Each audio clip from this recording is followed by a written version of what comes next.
right. Good afternoon, everyone. Ramadan Kareem. I hope all is well. Allow me first to introduce myself. My name is May, and I am the Senior Marketing Specialist of DISS. So, on behalf of DISS, I would like to thank you for taking the time to join us today. And I would like to also say welcome to all of you to our webinar on NEBOSH IG1. NEBOSH IG1 exam, obstacles to accomplish, okay, on your way to success. Now, before we start, I would like to give some guidelines and instructions to make this event more memorable for us. So for everyone to enjoy and fully focus on the webinar, we would like to request that your microphone is on mute while our speaker is presenting to avoid any external sounds in the background, which may interfere with our speaker's presentation. But if you do have any questions while the speaker is presenting, you may raise your hand or you may stop the facilitate of the instructor, I'm sorry, Mr. Azhar, or put it on the chat box, okay? Number two, may I also request for everyone to please make sure that the name showing on your screen is the name that you use on the registration. Okay, so I can easily or we can easily identify you. Okay, number three, if you have any questions or clarifications during the presentation, as I've mentioned earlier, okay, please note them down, or you can send in the chat room, or you can call the attention of our facilitator, and we will try to answer it, or we'll have an allotted Q&A portion at the end of the webinar or prior to the end, Mr. Azhar, so we can answer all of those. Okay. Number four, if you're having any technical problems or concerns, you can also send a message in the chat room. Now, lastly, it is not necessary to open your camera if you're not comfortable doing so, but we do encourage you to show your beautiful and handsome faces, because we will be posting snapshots of this event across all our social media platforms. All right, clear? Okay, so without further ado, let me introduce our speaker for today's webinar, our very own NEBOSH expert and unit manager for our e-learning department, Mr. Azhar Salim. So just a brief background about Mr. Azhar. He is an approved instructor and examiner in NEBOSH IDIP, IGC, IOG, and PSM. He is also an ISO consultant who facilitated and assisted the implementation of ISO standards within various organizations. And lastly, he is a motivator, a mentor who guided hundreds of aspirants to achieve internationally approved health and safety qualification and professional membership. So again, let's give a warm welcome to Mr. Azhar Salim. Right. Thank you very much, Ms. May, for the warm welcome. I appreciate all your kind words in that regard. And welcome, everyone. So I'm seeing a lot of my existing students who are there, and obviously there are some outsiders from other batches as well. So thank you very much, everyone, for joining in. You have to believe me that this session is going to be most important session for you in your IG1 journey. And you will remember this when you will get your results for IG1 in that regard, right? I am really happy to conduct this session with everyone because I have to share so much valuable information with everyone so that they can understand what are the challenges that why other students fail in that regard and what are the things that other students are doing and they score really well in the NEBOSH IG1 examination in that regard, right? So this, session, this presentation, everything, I have done a lot of research behind it. And obviously I have used all my resources being as an examiner, being a tutor, and all the results that I'm seeing. Yesterday the result was out for the last batch of December, and I was really happy that one of our student, Helry, he had got 71 marks, which is excellent. There are so many other students who have got, like Divine got 58, other student got 54 and other marks.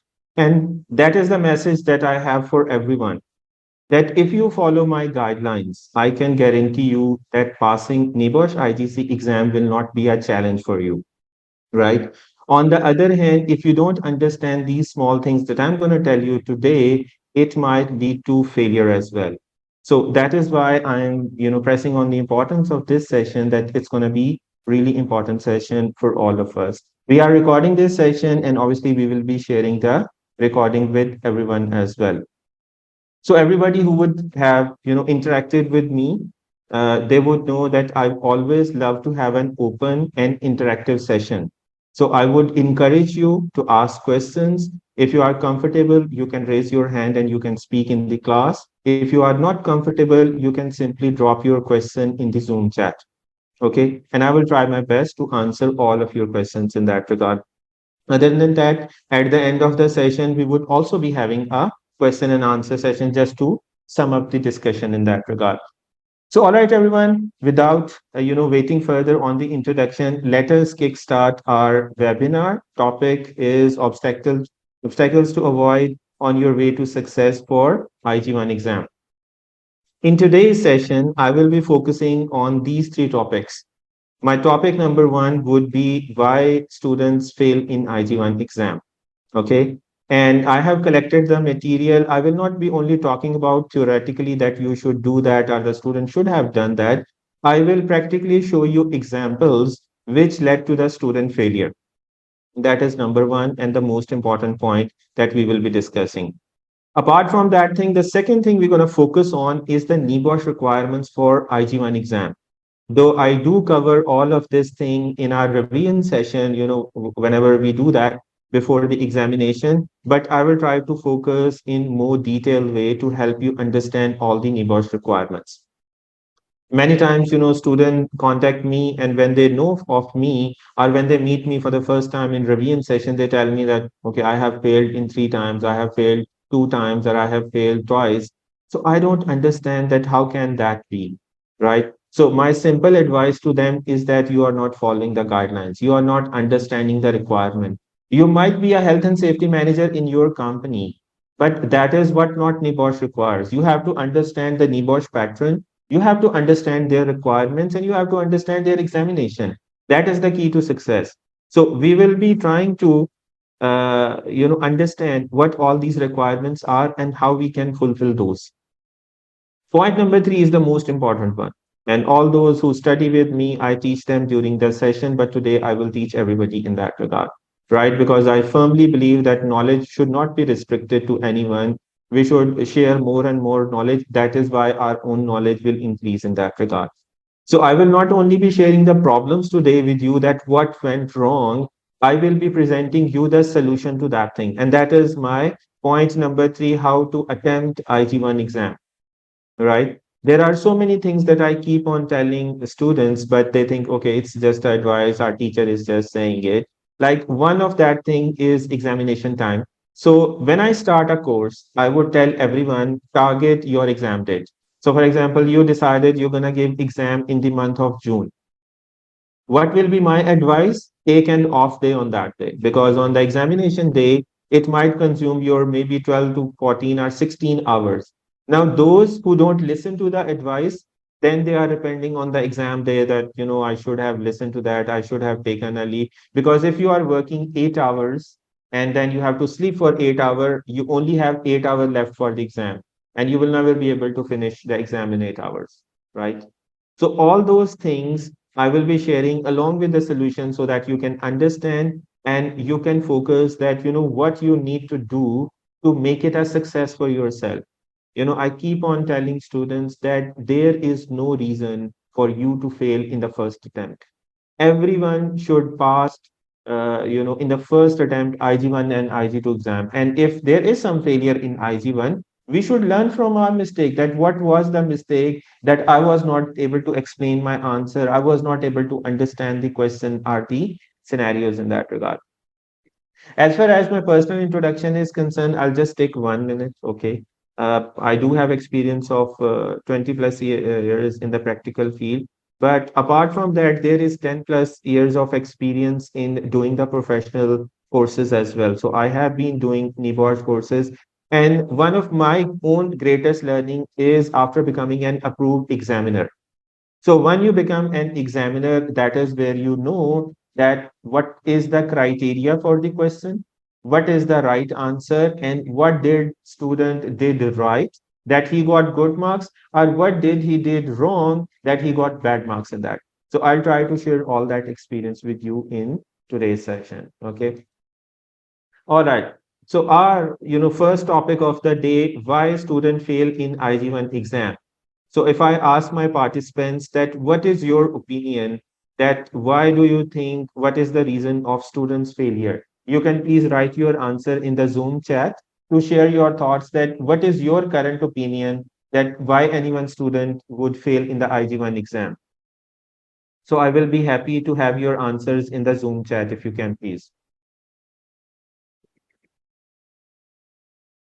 What do you think is the reason that why students fail in the exam? So we have couple of answer.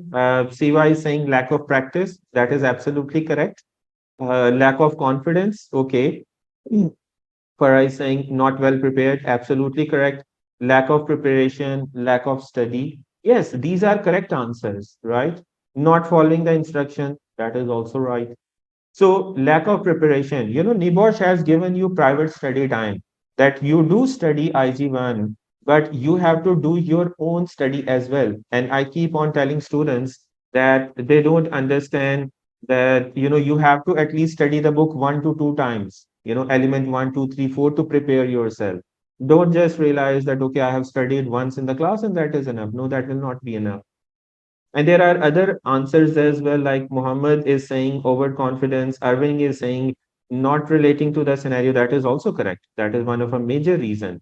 Shabir is saying time management, wrong perception. That is also good. Time management is really critical. You need to have a full day for the exam. If you don't have full day, you will not be able to focus on the exam.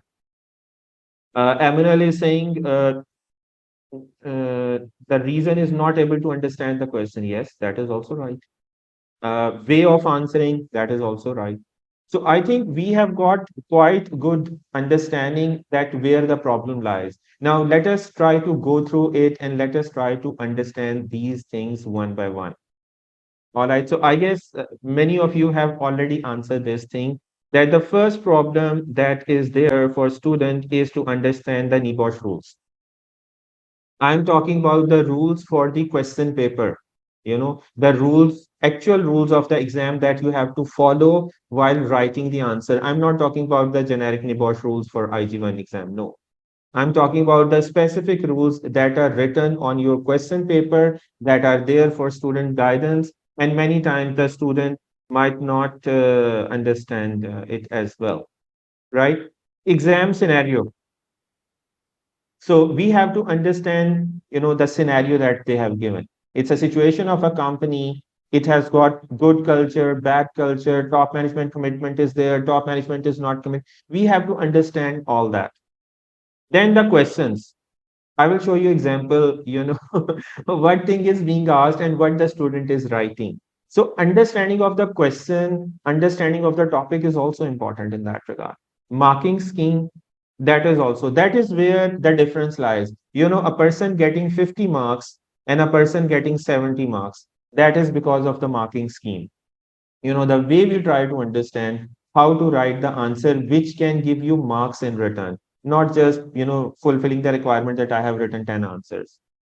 And then this was one of your feedback as well, answering technique. So you have to answer the right way, not just that you know some information and you copy paste that information from the scenario and you just paste it on the answer sheet. That will never work in that regard, right? So the next thing, many students who follow our guidelines, just like I told you that yesterday the results was out, one of student have got 71 marks. So there are a lot of students who got 68, 69, 70, 71 marks and, very close to the distinction as well, which is excellent. I'm always happy that my students are following the guidelines and they are growing. Once you achieve this qualification, obviously it's a foundation for you to grow further in your career. And once you are satisfied with your qualification, you then plan on progressing further. Like student want to do diploma, they want to do other specialized courses in that regard, right? Now I will be focusing on point number 2. which is the NEBOSH requirement for the IG1 exam. So let us try to go through it and let us try to understand the basics in that regard. So open book exam is there, right? I'm going to explain you the rules and the things associated with that one. So we're going to get the paper from NEBOSH website. Okay. Also, we're going to get the answer sheet. We're going to write our answers and we're going to upload it back onto the NEBOSH website. When we say open book exam, that means we can utilize all the resources, we can utilize internet, we can utilize our RRC book, we can utilize the notes in that regard. You can utilize even some articles, hard copy books, anything can be utilized in that regard. The paper that you will get, it's a scenario based. So scenario based means that you have to understand the scenario and you have to respond from the scenario, not generic answers from your book. That will never be acceptable. Usually you will get maybe 6 to 8 questions, like just like last examination it had 7 questions, but prior to that there were 9 questions in that part. So it depends, on average 6 to 8 questions are there. You will have 24 hours of time and there is no invigilation. Nobody is monitoring you what you are doing in the examination. And there is another method, that is the closing interview, through which malpractice is evaluated. So this was a little bit background about open book exam. Now there are misconceptions. And in my question to you, you had already highlighted this thing. So when a student is told open book exam, right? You have the book with you, you have the internet. Now a misconception is there that will make the student a little bit relaxed, that you don't need to study, right? You don't need to study. While NEBOSH tell you that you have to study for 20 hours, right? And my advice is for every student to study the book 2 times, right? After my classes finish, I always tell students to discipline themselves. Like you are spending 4 hours in the evening or 8 hours on the Fridays. So after our batch finishes, dedicate 30, 40, 50 minutes or 1 hour to your study on daily basis. And you should do that till you reach the examination. Because all the concepts that are explained in the class, you might not remember everything after, maybe sometime, exam is after 1 month, sometime after 15 days, sometime it's more time. Maybe the student have chosen a later portion. He finished in April, but he says, okay, I will give exam in June because I'm busy in that regard. So how are you going to remember everything what was taught to you in class, right? Then people think self-study is not required. No, self-study is required. I told you NEBOSH requires you to study for 20 hours. That is a minimum time, not the maximum time, right? Then many times students think that I have my IG book with me and I can simply find the topic and I will write the answer from there. There should not be any challenge, right? Do you think NEBOSH is so simple that they will give you an open book exam and would expect you to write all the answers from the book? Is that so easy, right? It is not easy like that one, right? They never ask you a question in which you just have to write answer directly from that. Now, how they going to test your knowledge? How they going to test your learning, what you learned in the course, if they ask you questions like that one? So please be clear in your mind that if something is written in your book, you cannot write it directly in your answer sheet. That will give you 0 marks in that regard, right? Then people think it's open book, so I can copy paste anything from internet. That is also not allowed. So I'm going to clear your concept that, when we do this, this is malpractice. When you copy paste something, that means somebody else has written an article and you are saying it is your own answer. Now you can use that information, but you have to explain it in your own words. I go to internet and I find, okay, one of the reason for lack of management commitment is lack of resources. So you cannot copy paste the same line into your answer sheet. You have to explain in your own words that in the scenario, I found out that the managing director is not providing resources. So I think it's a case of lack of resources not being provided by the top management. This is how you will be explaining that thing. Another point is many people think they can do the exam on their workplace. I have seen many students fail They will think that, okay, I don't need to take a leave on the exam day. I'll just go to the work and there I'll use the laptop and I'll just try to finish my work in that. That never works. That never works. It's a recipe for failure.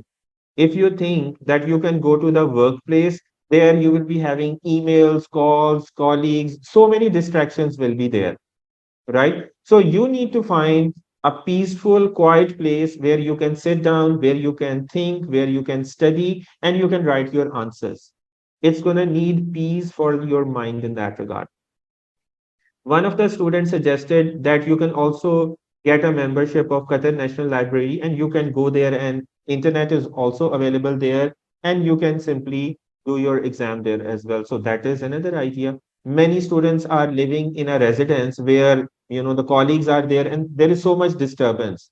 There is loud music, there is people not sleeping, people coming in. So if you have a distracted environment, please try to find one day where you can sit peacefully and try to write your work, right? Then another thing is the UK time zone. The paper, the confirmation that you will get from NEBOSH, they will tell you this is the exam time. For example, it can be 11 a.m., it can be 12. Sometimes daylight savings are there. So there can be 3 hour difference, 2 hour difference in there. Now the summer season is coming, so there will be 2 hour difference in that regard. So many times students don't have clarity that, okay, I am given 11 a.m. So 11 a.m. is my 1 p.m. in Qatar, right? So I have to follow that for the 24-hour timeline. So these kind of major misconceptions are there. I think these are all what you have already explained when I asked you a question as well, right? Let's try to go one step further into this topic.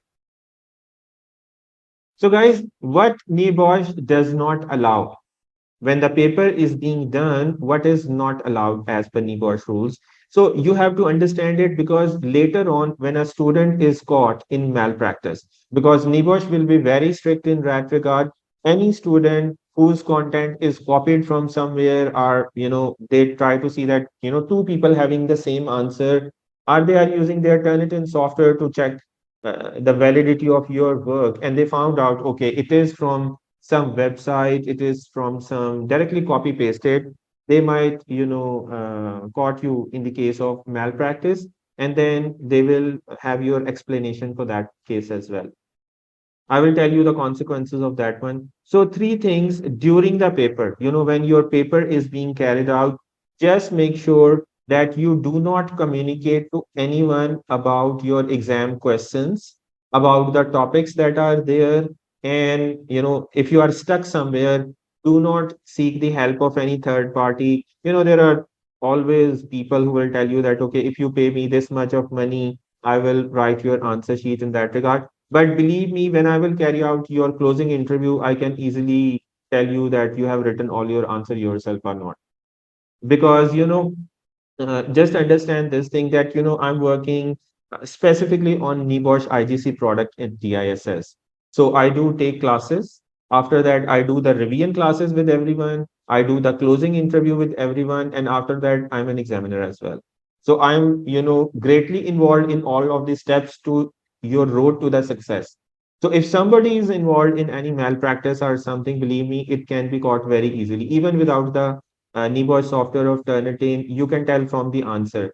The way student have written answer number one and answer number two, I can tell you the difference that, answer number one, either that is his one or answer number two, that is his one. If there is a difference, one answer is copy pasted from somewhere. So during the exam, do not communicate to any employee of DISS. Do not communicate to other student. Do not communicate to any other third party that this is the question. I'm writing this answer. Is it correct or not? Should I write the same text or not? Please don't do that. Right? Just like I told you, I will be carrying out your closing interview. So for all those students who are registered with DISS, I would carry out their closing interview. And in the closing interview, when we would cross question your answers, we will simply know in that regard. So, for example, there was in the last examination, there was a question number 3 on induction training in 8th of March exam. The question that we asked the student was not what is to be included in the induction training. We asked the student that how induction training will become ineffective. So the student need to have a concept of induction training. If it is not done well, what will be the reason that it will become ineffective? For example, I can say trainer is not competent. I can say all the safety topics are not included in the induction. The physical areas were not shown in the induction. There was no supervision of the people after induction. So these are the correct answer. Now, if you have concept of induction training, then you will be able to answer these questions in the closing interview. Otherwise, the student will be stuck. And if the student is stuck, we have no other option just to report them to NEBOSH that we suspect that this student does not know the topic, he has not written answer himself. And then obviously, next step is with NEBOSH, how they deal with that thing. Our role at DISS is to evaluate whether there is a case of malpractice in it or not.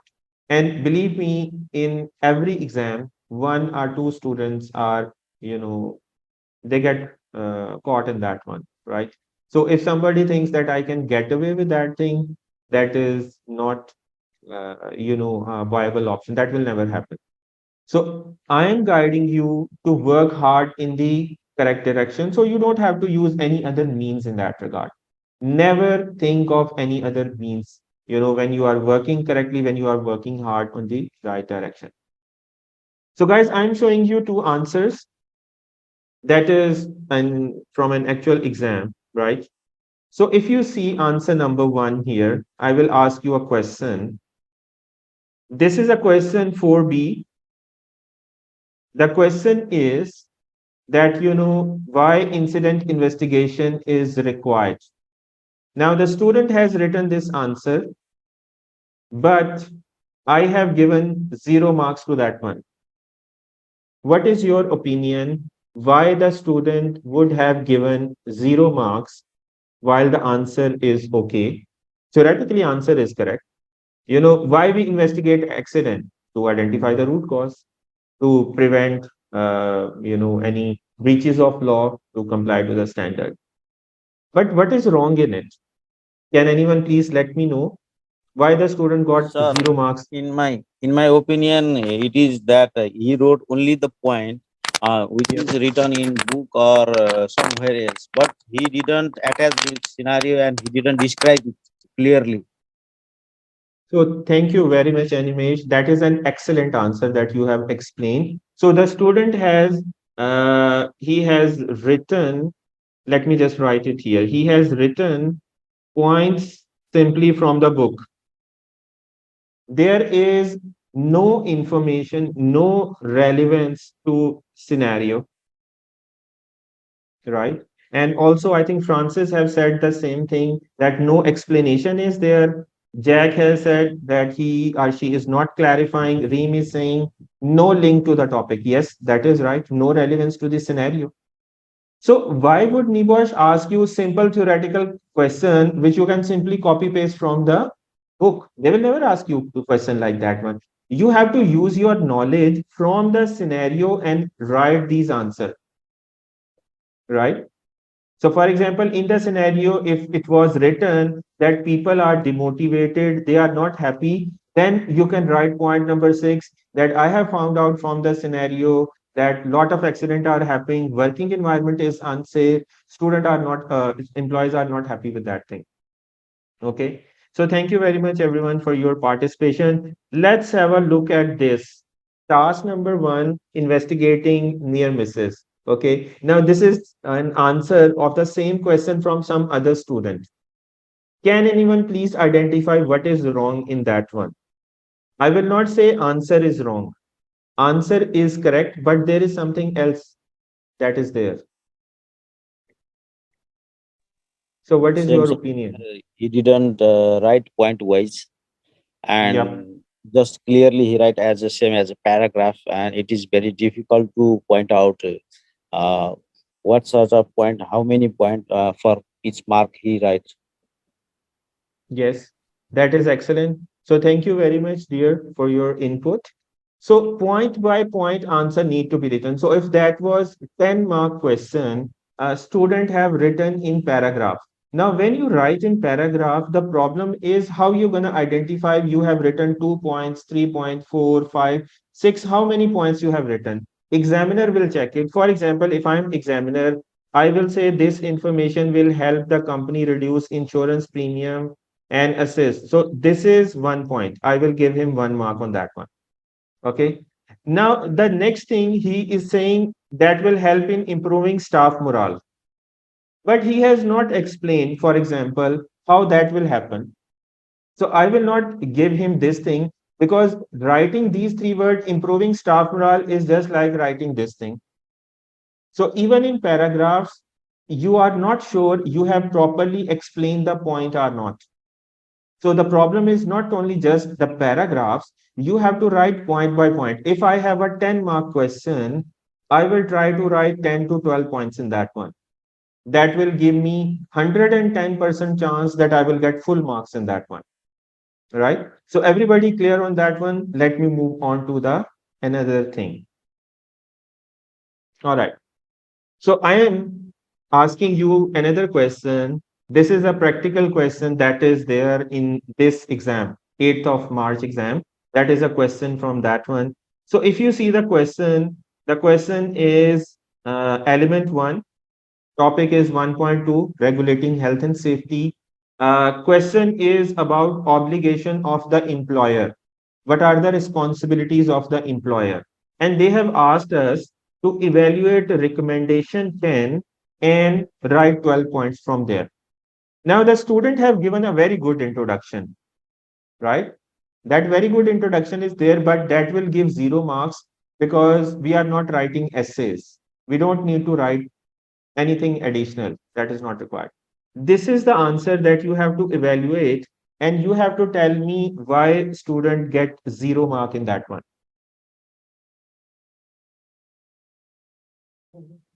So you can take your time and have a look at it, and then let me know in the Zoom chat, or if you want to speak, that what can be the reason that why this student would have got a 0 mark. He made the heading, he explained the heading, but why he got 0 marks? Looks copy and paste. Okay, so Jacobi is saying it's like looks like copy and paste, but I will not say that that is not the case here.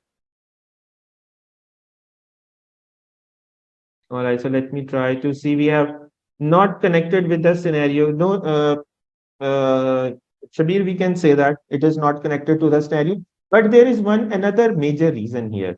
We need to identify that. So, guys, the question, if you study the question, what employer obligation are likely to have been contravened? Like, what are the responsibilities employer is not fulfilling? We have to identify 12 cases. Now, the student have written 12 answer. This one example, let us study it. Availability of safe workplace. It is the obligation of the employer to provide safe workplace is essential for the well-being of employees as it ensures that they are protected from physical and work-related illness. A safe workplace can increase productivity and reduce cost associated. Now, that is, he has written a description. Let me write here. Can you judge whether safe workplace is provided or not? What was the question? Where employer responsibility is not being fulfilled. From this statement, can you judge that employer responsibility is being fulfilled or not? He just explained theoretically from the book. He had not written the actual answer that was required. So he should have written that safe workplace is not provided by the employer, or he should have said safe workplace is provided by the employer. Right? Everybody got this point?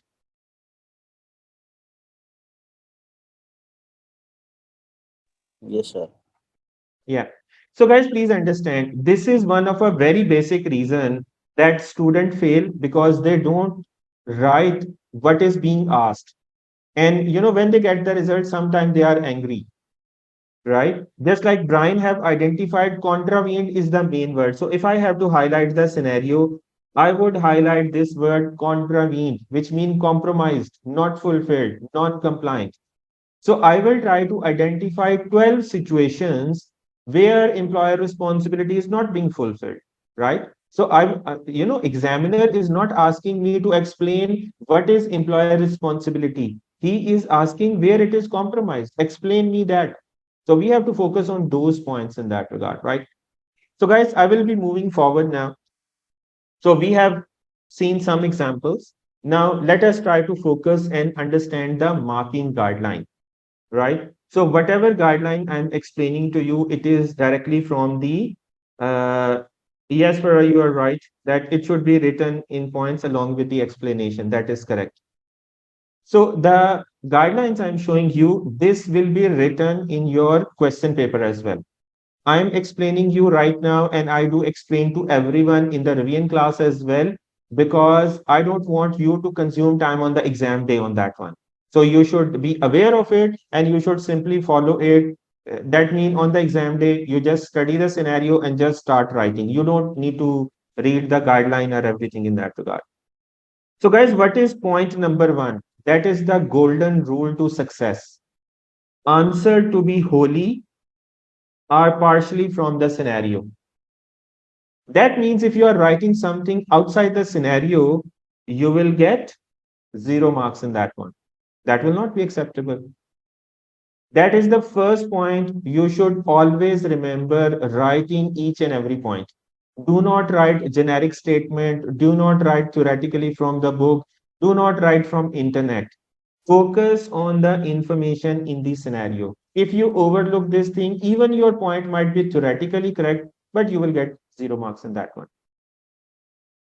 Then you have to demonstrate connection or understanding of the scenario, right? Why they have given you a scenario. So you are a health and safety advisor in a company.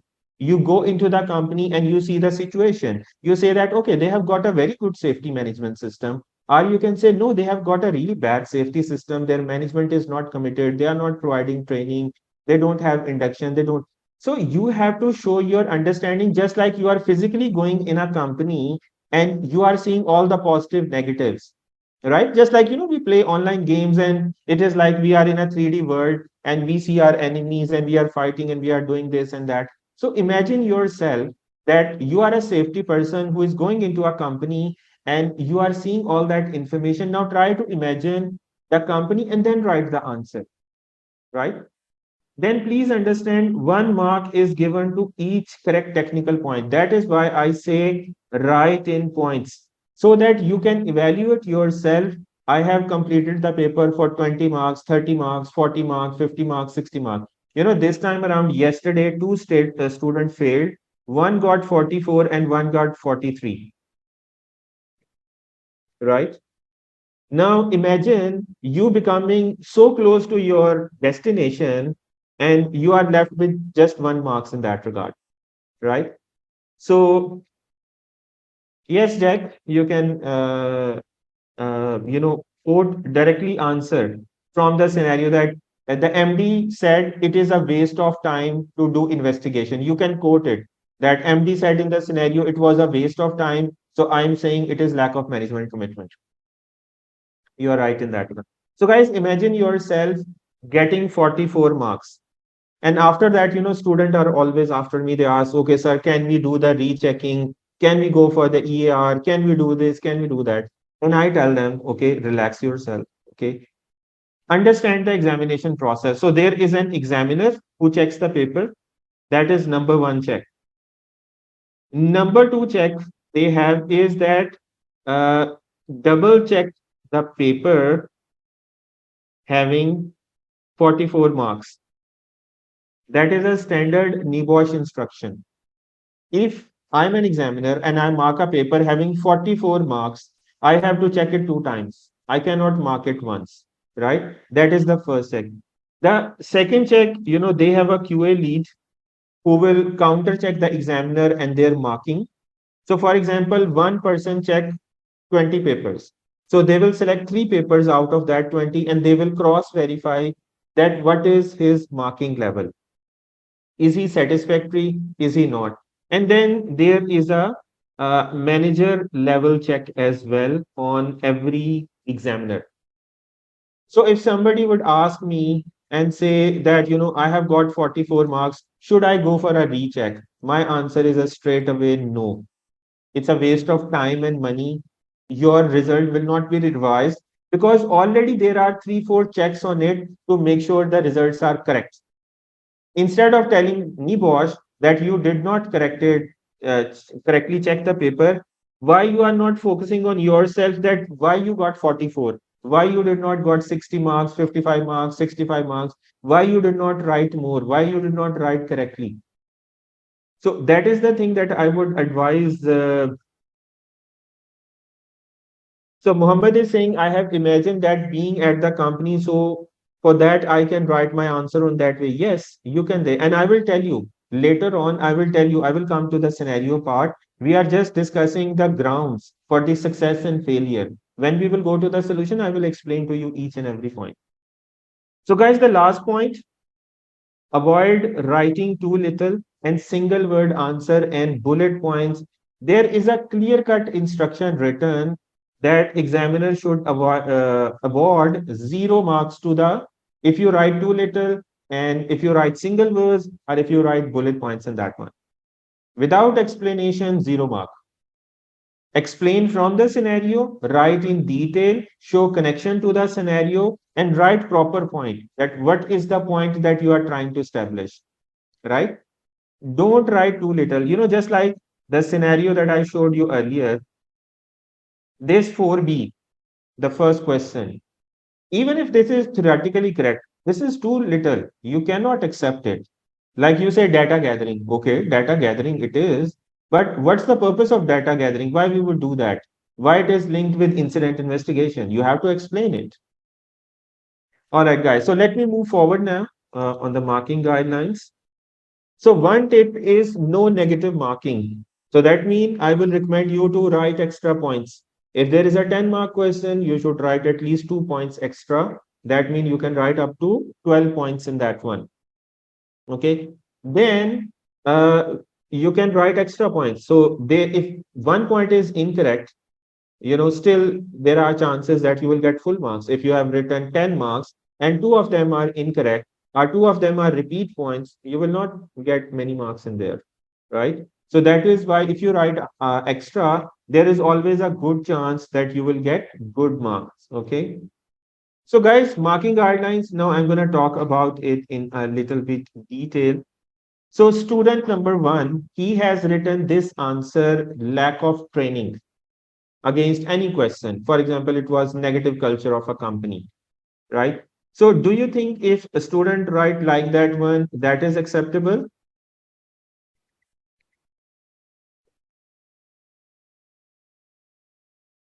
Do you think this is an acceptable answer if any student? No, sir. No, it is very sure. Yes.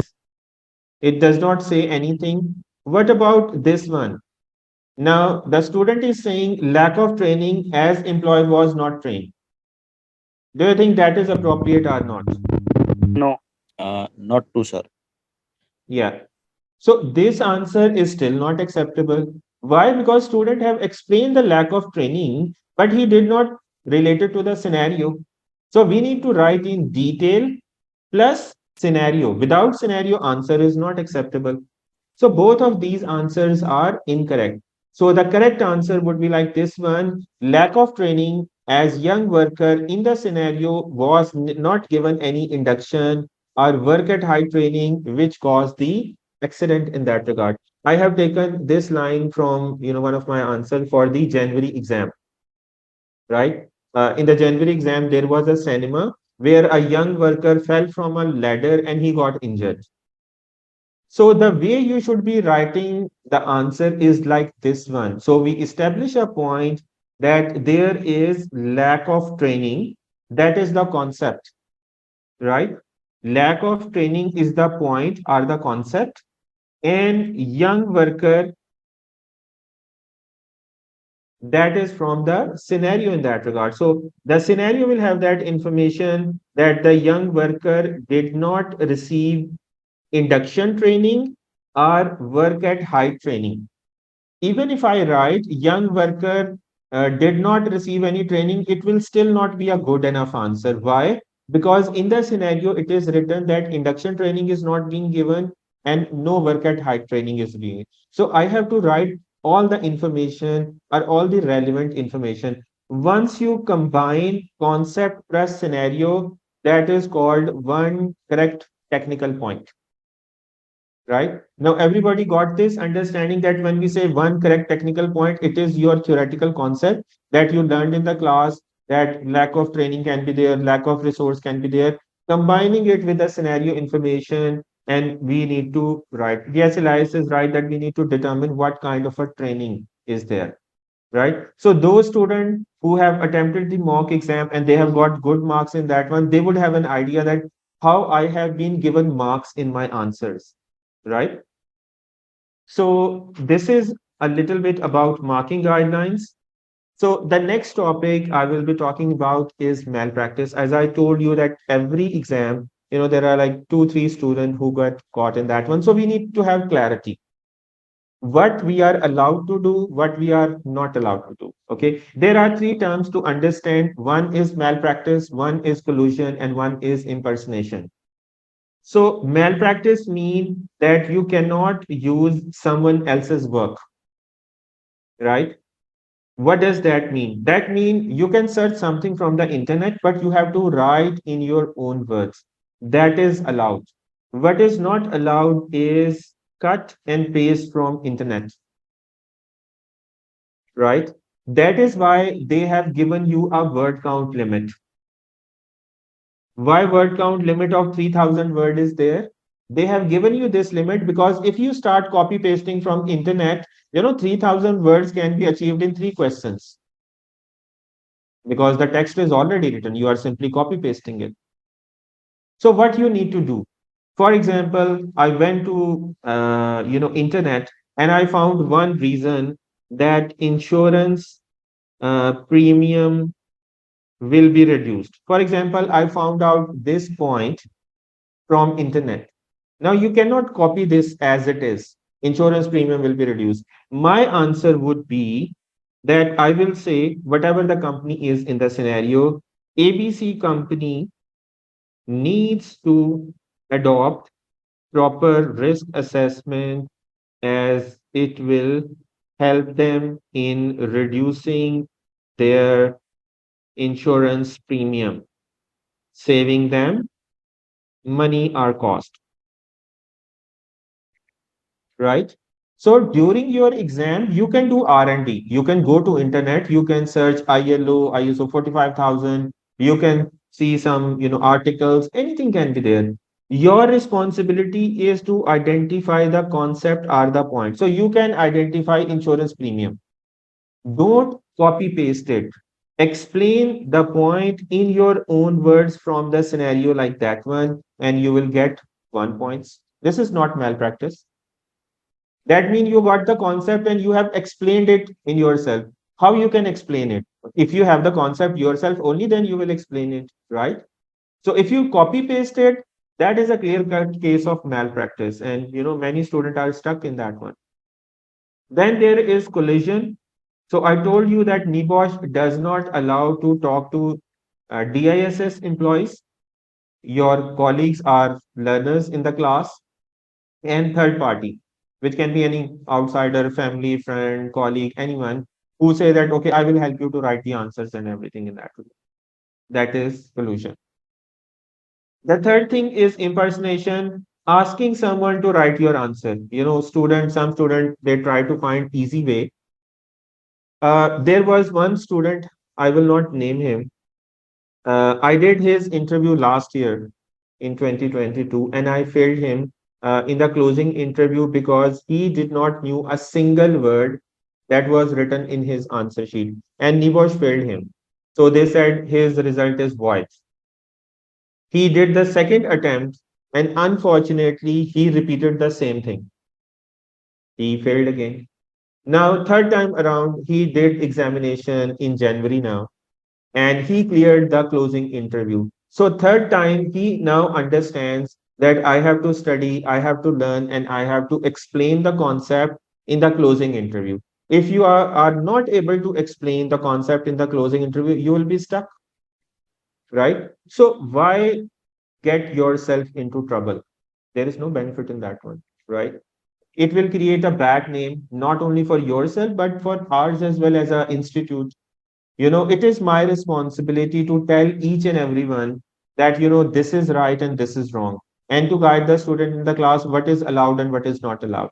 So I will never ask anyone to indulge into any malpractice. I think it will be my failure as a teacher that if I'm not able to motivate my student to work honestly and diligently, because you cannot work in health and safety with dishonesty.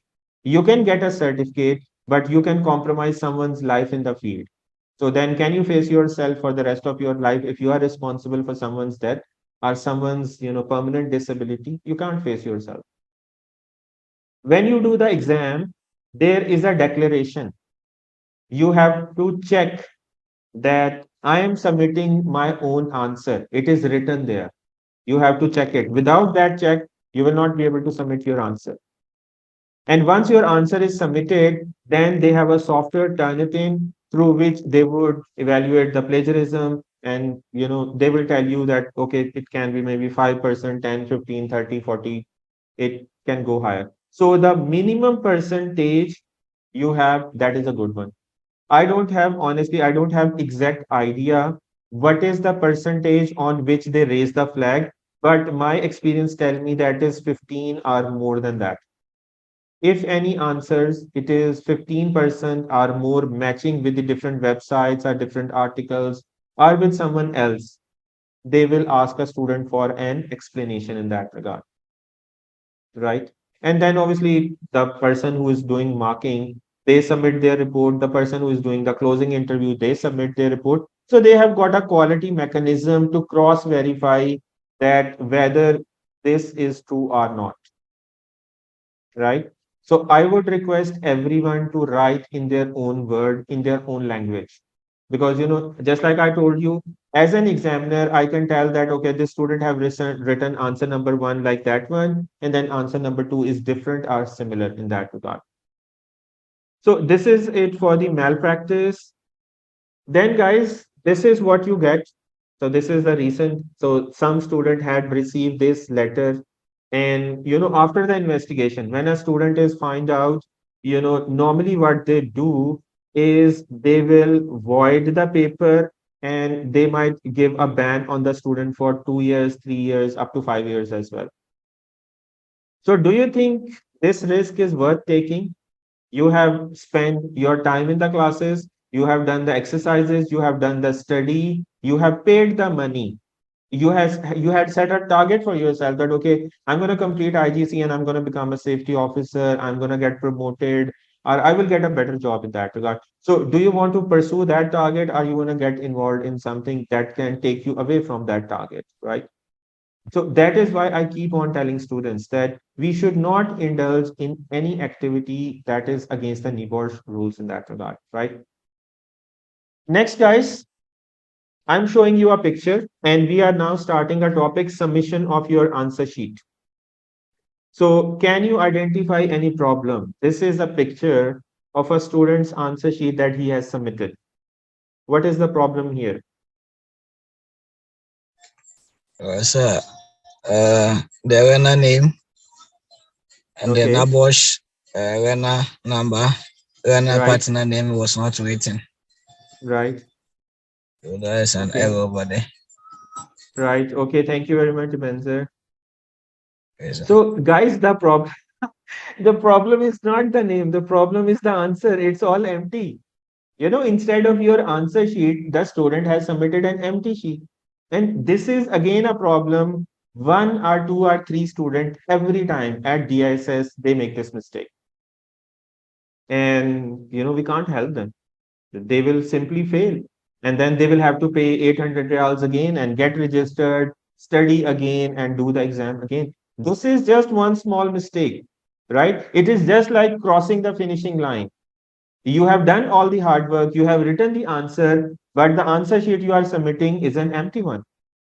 So what will happen? You will fail, right? So people take it very easy that, it's that. So that is not there. I'm going to show you another example. So this is a snapshot that I have taken from Excuse me, February. sir. Though this, yes, dear. Excuse me, sir. This answer sheet, empty answer sheet he submitted, right? I don't just get it. Does it mean that what he written, he has written, he did not submit it, or he deliberately submit the empty answer sheet? No, no, by mistake, he submitted the empty file instead of a complete answer sheet. That is the problem. Is that okay, Emerald? I'm confused about this. No, no. Uh, For example, no, let me explain it. For example, you downloaded an answer sheet, right? And that is empty. You created a copy of that one and you written, this is my answer sheet. Okay. Now you have two files. One is empty and one is your file.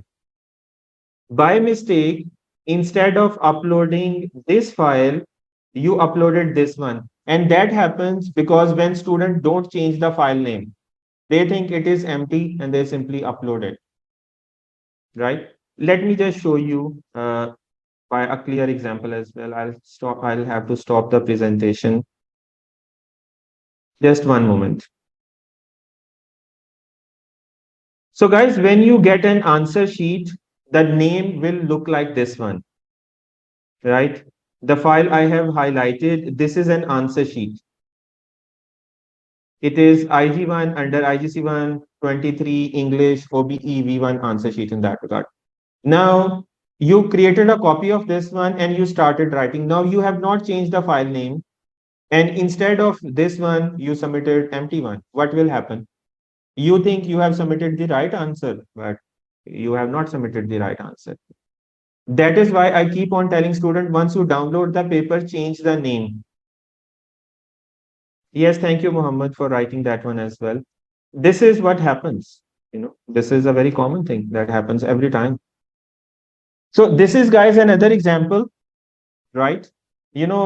Students are advised that that file name of IG1 and IG2 is same. So it is last name, first name, then your learner number, then DSS. So if you rename IG1 and IG2 by the same files, what's going to happen?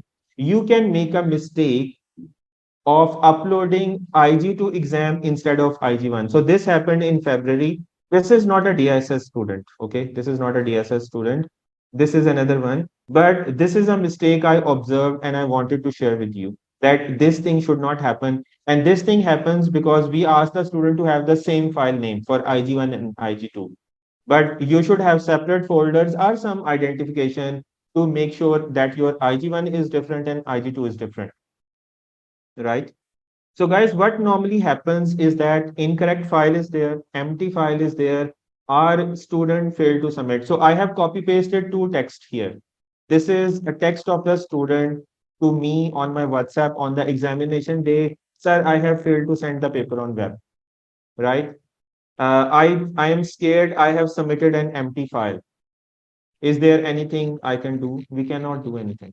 Once your answer is submitted, once 24 hours are up, we cannot help you in that thing, right? We cannot do anything. That is between you and NEBOSH now, because they will download whatever paper you have uploaded and they will mark it. If it is empty, 0 marks, send back, right? So these things happen. This is not something I'm saying. These are my students, despite the fact I told them in the class, in the revision session, still they made the same mistake and we can't do anything about it, right? One thing is more, when you are doing the exam, I always advise student to take the backup. You are writing your answer, okay, and something happened with your hardware. Today morning, I was taking class, and one of my students he wrote a very lengthy answer, and he told me that when he was trying to submit his cell phone, it turned off, and he was not able to submit the exercise. All of his work is wasted. The same thing happens in the examination. You are writing on your cell phone, you are writing on your laptop, window crashes, internet, makes the laptop hang, you have to restart, everything is gone, right? So that is why I advise every student to take a backup. Backup can be on NEBOSH website.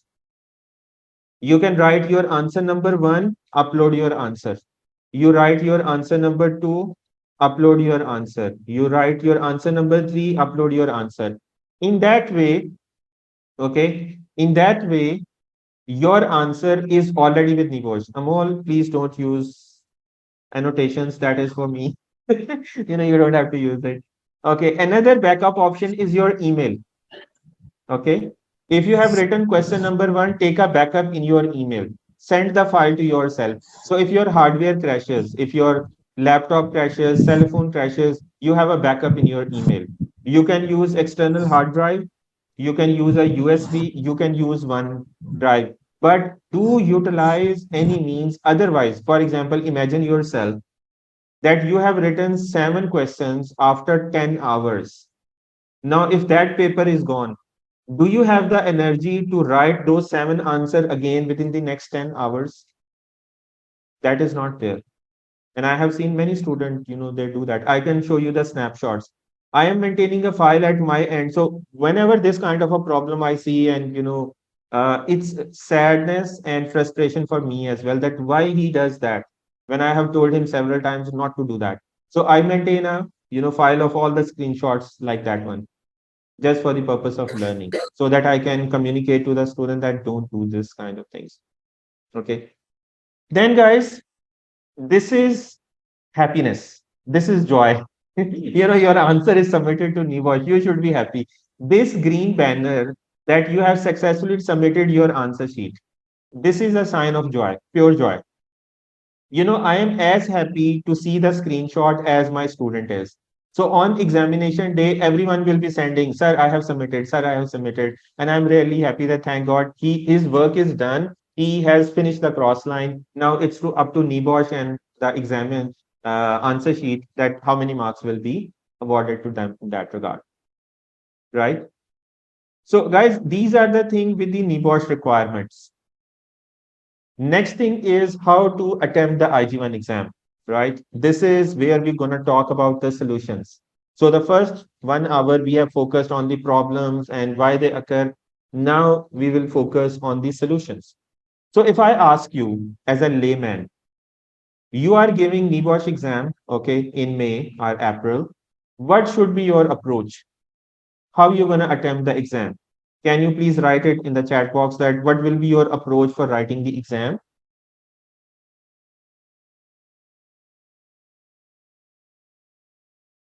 So I would like to see that what will be your plan? What will be your strategy for writing the answers or to taking up the exam in that regard? Can you please share your thoughts in the chat?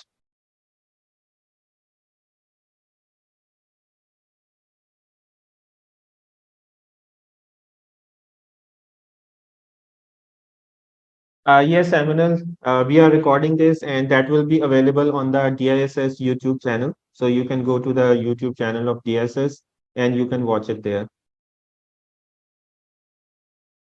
I told my student to watch it multiple times. Maybe one time you might skip some information or something might not be clear. So better to watch it maybe twice as well because you still have a lot of time in that regard.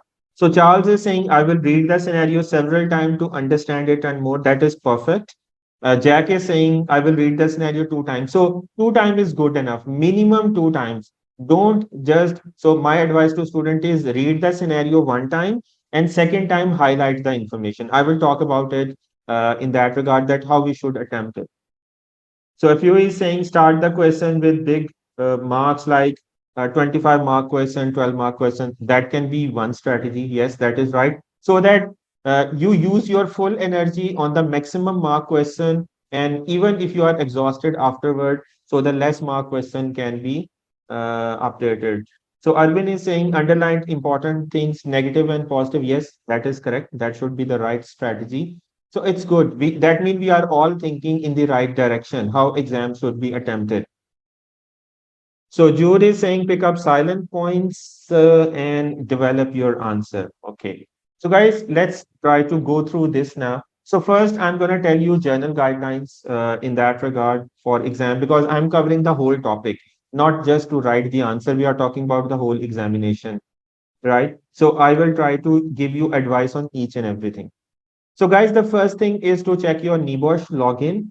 So you will get a username, which is your 8-digit learner number and temporary password in email before the, at least 1 week before the exam. So you should go to the NEBOSH website You should check whether your login is working or not, because sometimes people change their official emails or something, and then that creates a mess in that regard, right? So we need to make sure that you are able to access the NEBOSH platform before the exam. It should not be the case that on the exam day you are telling, okay, my password is not working, I did not got the email, I did not know. 7 days before the exam, you should get login. If you have not got login, use this email obe@nebosh.org.uk. Send them an email that I'm registered for this exam. I have not received the exam confirmation. Then I told you to plan a leave on the exam day. Whenever I would start a batch, I would tell everyone, okay, this is the exam date, plan a leave. Normally, the exam is there on the first Wednesday of every month, except for the January because of New Year holidays. So, exam is always there on the first Wednesday of every month, right? So plan a leave on that day, either Wednesday or the next day, Thursday, because normally it's overlapping. So you will have approximately 12 hours in one day and 12 hours in the other day. The minimum time for the exam, if you are well prepared, that is 10 hours. Do not think that you're going to finish the exam in less than 10 hours. NEBOSH guideline says 4 to 5 hours. I deny it. I don't think so. Anybody can do the exam in 4 to 5 hours. That is not practically possible. The way the requirement they have, it will not be done in that time, right? Sometimes it's an easy paper, it can be done, but not less than 8 hours. That is the minimum time. Last time, one student told me he took 15 hours to write the exam. That happens, it takes too much time. Maximum, you should prepare your mind that you have to be working for 15 to 16 hours. Imagine yourself working two shifts in a company. You have to work for that thing. In between, obviously, you can take breaks as well, because that should be there. You should have a fresh mind while writing every question. You should not be mentally tired or exhausted. If that is the case, you should take a bath, you should sleep, you should have a coffee, tea, go for a walk for 30, 20 minutes, refresh yourself. Okay. If you are trying and you are not able to find the answer, don't frustrate yourself. Take a break. You have been given 24 hours for that matter.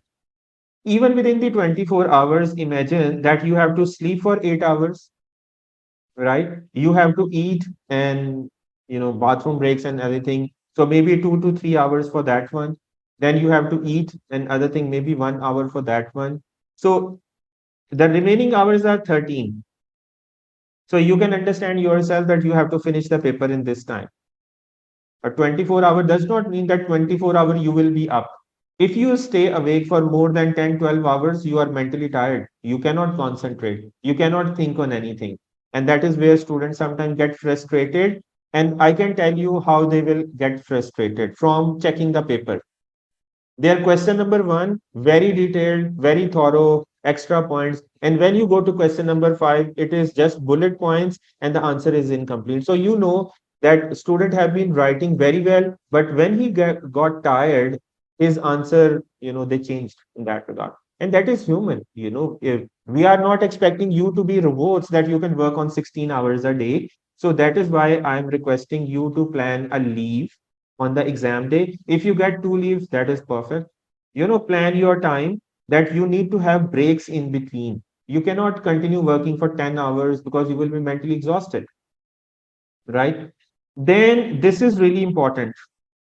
Never submit without a review. Many times, students make a mistake and on the night of exam, they submit their paper. For example, today the paper started at 1 p.m. and they finished at 11 p.m. They submitted it. Okay, it's okay. You can submit as a backup. But next morning, sleep the night. Next morning, get a fresh mind, review the paper, then submit the final copy. You can overwrite your answer. There is absolutely no problem in that one. You can replace your answer as many times as you want. There is no problem in that one, right? All right, thank you, Mohammed, for the information. So, guys, when you are submitting the file, submit the correct file. You remember the previous slides I have showed you empty file, incorrect file, making mistakes like that one. That should not be there. Now we're gonna go a little bit more in the answer. So can I Exam ask? preparation. Yes, Ashish, please go ahead. Sir, suppose today is the exam day, okay? So we will Yes. get the paper at around 2 o'clock here in Yes, Qatar. 1 to 2 p.m. That will be there. Okay, sir. So my question was, when should I take a leave? Today or tomorrow? Because if I take today, I will still have more time until tomorrow, right? Yeah. So when is the best day to take a leave? So, dear, sometimes the student are working in a general shift, like for example, 9 to 5. So that is better to plan a leave on the exam day because in the morning you can review the topics, you can refresh your concepts and everything. But if you are working in the evening or night, it is better to take a leave next day, right? Because when you are coming back from the work, you need rest as well, right? So that is what should be there. I cannot give you a fixed formula because some people are working in shift, some are in the general shift. If you are in the general shift like 9 to 5 or 8 to 5, it is better to have it on the exam day. That is a better thing in that regard. Okay, sir. Guys, self And sir, study. sir, Yes, the dear. one clarification. Now, suppose like you said 1 or 2 o'clock the paper will be available to download, right? Yes. Okay, so is which timing? Is it like So, which dear, time 1 zone you p.m. have to? No, no, 1 p.m. is Qatar time. So, UK time is 1 p.m. 11 Okay. a.m. Yes, UK time is always 11 a.m. The only difference is that in the winter season, there is 1 hour daylight saving. So, we have 3 hour difference. So, in Qatar, in winter season, like till last month, March, I think it was 2 p.m. But I think from April or May onwards, when you know that daylight saving is changed, then it will be 1 p.m. Qatar time and 11 a.m. UK time. That is fixed. Okay, so once we download, the clock will start to tick for 24 hours. No, no, no. It does not depend on your download. It depends on when they Okay, the release one to the one. paper on the website. So you can download Okay. 2 hours later, but that does not mean you have 24 hours. Your clock is already started when they upload the paper because hundreds of thousands of people are giving the exam. So at once they will upload and everybody has the same clock in that regard. So how do we know Okay. when they upload the paper? So you have to go to the NEBOSH website and you have to open it. I will tell you all these technical details in the revision session. In the revision session, how you will log in, how you will go to the website, how you will download the paper and answer. I will tell you all those things. That is petty matter Okay. that we know. The main thing we need to know the overall process of the examination, that this is how we should attempt it.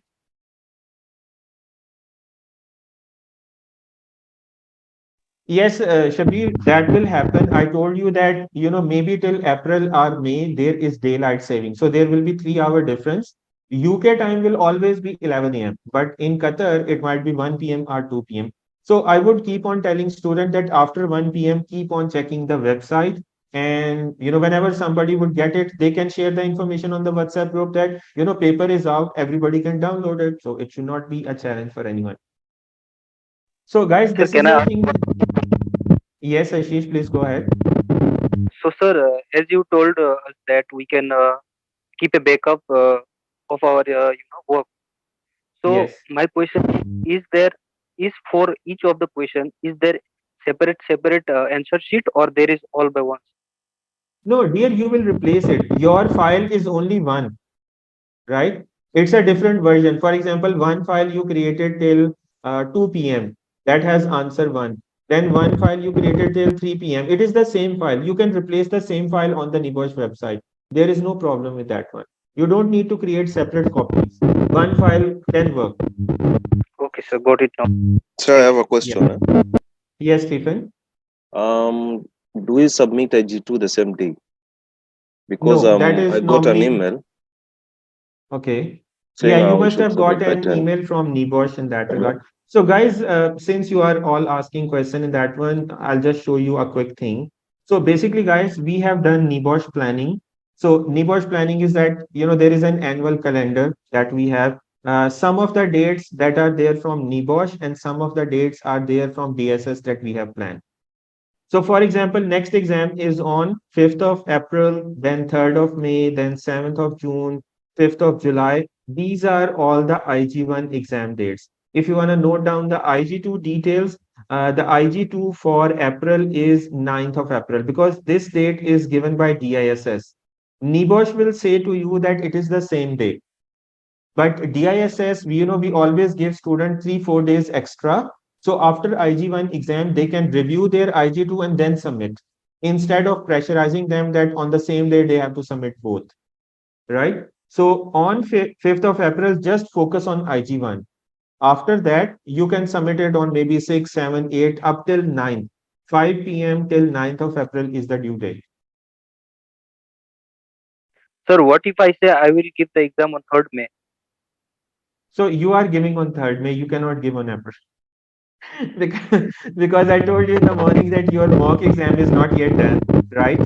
So, we will do it in May. So because you were pointing in 5th April, so I'm confused, you know. No, because there are a lot of students in this session who are giving exam on 5th of April. That is why, Ashish, I am saying this. We have multiple batches who are, some are giving exam this month, some are giving next month. So don't worry in that regard. Okay, sir. So guys, exam preparation, right? So NEBOSH recommends you to have a self-study of 20 hours. I recommend you to study the book 2 times. And then I would recommend you to watch my IG revision session multiple times. If you can watch it 2, 3, 4, 5 times, that will be really great. That is a 4-hour session. In that 1 hour is on the exam, that how you will log in, how you will download the paper. And the 3 hours, basically we have a revision of, element 1, 2, 3, 4. So that is a 4-hour session. You can quickly watch it again and again. That is also your exam preparation. So before your exam, Charles, they don't do that. NEBOSH will only publish the paper on their website. Email is not there, right? Then, guys, you have to study the associated material. Just like I showed you a question, that there was a question on clause 10 of R164. So just these 4 clauses, you should have good understanding. Clause 16 and 19 of 155 and clause 10 and 16 of R164. You should have understanding for these clauses. Then, some of the topics from ISO 45000 standard, normally in the class, I would explain it in detail, like management commitment topic is there, policy is there, objective topic. Some of the topics you can also write your answer using ISO for, and then obviously maybe HSC UK resources as well. So you will always be able to find good articles which can help you write your answers in that regard. And then I would always ask student to practice on previous exam scenarios. That will help you understand the scenario, the questions, and everything. So the more you practice, the more you will have command over the scenario and the type of questions that NEBOSH is asking, right? An interesting thing happened in the month of February 2023. You will not believe it. I had previous paper of February 2020. No, 2021. In February 2021, they gave a scenario of a company with similar question. And they repeated the same scenario in February 2023, exactly after 2 years. They just changed the name of the company and the scenario of the company. So previously it was food manufacturing. Now they gave computer manufacturing. But the scenario, question, everything, ditto 100% same questionnaire was there. So if you practice on the previous one, you would get similar kind of a question in future exams as well. Sir, I have a request. Yeah. Sir, can you please post in our group previous scenarios and its questions so that we can prepare ourselves. So already, dear, already you guys have practiced on these 3 scenarios. I will share the question paper as well. I'm just waiting for the mock exam. Once we do the mock exam, then I will share. Definitely. And also the questions related to the scenario, sir. No, that is what I'm saying. I will share with you a proper complete questionnaire. Okay, sir. All right, guys. Exam environment. Though the picture I have added, that is a really perfect, environment. If you can get, your laptop is there, your books is there, your notes is there, highlighter is there, and you have other, tea, coffee, everything is there. So if you can get an environment like that one, that will be really perfect. One thing that I would recommend you is zero distractions, right? When you are working, there should not be WhatsApp messages, email from the office, calls from your clients. So many things can be there. So when you are on that day, turn off everything until unless, it's absolutely necessary from family and everything in that regard. Then you should be sitting in a comfortable temperature. There should be peace and quiet. I always recommend student to use the laptop. I never recommend student to use cell phone because cell phone can fail very easily. Why they would fail? Because you will be continuously using the cell phone for 8 to 10 hours. And what will happen? They will get heat up, or their battery will die down, or they might have an unexpected shutdown because of continuous usage. So say no to cell phone and tablet while writing the answer. If you cannot buy a laptop, it's okay. Just borrow from someone for 1 day. Just request some friend, colleague, anyone to give you laptop for just 1 day. Okay. Because if you try to write your answer from cell phone, it might lead to failure as well. So all your hard work can go in vain. Rest, obviously, try to have an environment where you can sit for long hour, lighting and refreshment. These are some of the basic things that would, these things will ensure that your time is not wasted and you are actually focused on the thing that should be there. Okay. Then after exam environment, the main thing is the scenario. So every time, they will give you a different industry scenario. Last time it was computer manufacturing in March. Prior to that, there was cinema in January. In December, it was school. Then there was a steel manufacturing company in November. Then there was a dentistry in September. Then there was, so every time there is going to be a different organization. Okay. What you need to understand is that you should not be confused with the industry, right? They might give you a scenario of a chemical manufacturing plant. Your focus should be on health and safety information, not on the industry and everything. One thing you can relate to industry is what type of hazards are there in that industry. Okay. For example, where people are using call center. That means ergonomic hazard is there because people are using computers, they are using telephones for longer period of time. If you are talking about steel manufacturing, that means there will be hot surfaces, there will be overhead cranes, heavy loads, shifting of material, manual handling. So at least general idea should be there. Rest, you should not be confused that, okay, I don't know this industry, how they work. That is not required. Your focus is on health and safety information. So guys, when you get the scenario will have journal information, it will have information on the unsafe act and condition, and it will have information on the positive and negative culture of the organization, right? You need to study it 2 times and you need to understand the culture of a company. The culture of a company can be three: positive culture, negative culture, and then there can be a mixed one. Like majority of the company is positive, but some negative aspect, or majority of the company is negative, but some positive aspect. So you need to understand what is the culture of a company. You need to understand top management commitment. Is the management of this company committed to safety? This will help you write too many answers. There will be multiple answers related to top management commitments. So you need to understand top management, give time to the safety. They are providing resources, they are giving money, they are training people, they are doing risk assessment, they are approving the policy, they are reviewing the policy. All these things you should understand from the scenario. And then there will be an accident narrated in the scenario that you should understand that what is the accident that happened and what was the emergency response to that accident. And then there can be certain processes that might be there. For example, contractor selection process, PTW. Your scenario will have these four informations, right? And they will be categorized as general information, unsafe act and condition, and culture. Is this okay with everybody?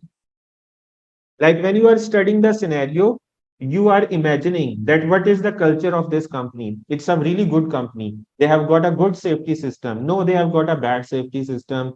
They don't do risk assessment. They have don't updated their policy. They have not done that. All those things you can write. And then top management role. Are they committed to safety? Are they not committed to safety? accident and emergency response. So in this way, you will understand the scenario in a structured way, right? Is that okay with everybody? Should I move now to the next one? Yes. It's clear. Yes. All right. So guys, what is the solution? You have got the scenario. What we need to do is we need to study the scenario multiple times. Minimum is two, right? One time study the scenario, second time highlight the information. And I will talk about it just like what I mentioned here, that the journal information should be blue color. This is my color scheme. You can change it. It's not something, restrictive that you just have to do that. It's my philosophy that I use these colors: journal information blue, unsafe act and condition yellow, green color for the positive culture, and red color for the negative. I will study the scenario and I will highlight information. Highlighting information will solve your problem in writing the answer, because whatever information is highlighted, we will focus on that one. We will not focus on the other information, because otherwise, if you are studying too many times, you are wasting your time. Every time for writing the answer, if you are studying, you are wasting too much time on that regard. Then there are certain meanings, words that you don't understand. Search their meaning, just like contravened was there, cutting corners, other proverbs are, words might be used. So if you don't understand, just search their meaning, try to understand what does the word and the sentence mean in that regard. That will help you understand the scenario in a better way. There should not be any word in the question, in the scenario, that you don't understand, right? Any legal term, any standard, anything, you should have real clarity that, okay, I understand this is referring to this thing. You can imagine yourself that you are walking in a company that has got a culture and environment like that one, right? So, guys, as far as practicing on this thing is concerned, this is a snapshot I have taken from the, yeah, that was, I think, February. Yeah, that was February exam. That is the scenario that I told you. It is a repeat of February 2021. So they gave the same scenario after 2 years. So only they just changed the company, computer manufacturing. It was food manufacturing earlier. So guys, this is the scenario that you will get. Now, in that scenario, you have to study. Those students who study with me in my class, I practice with them on 3 scenarios.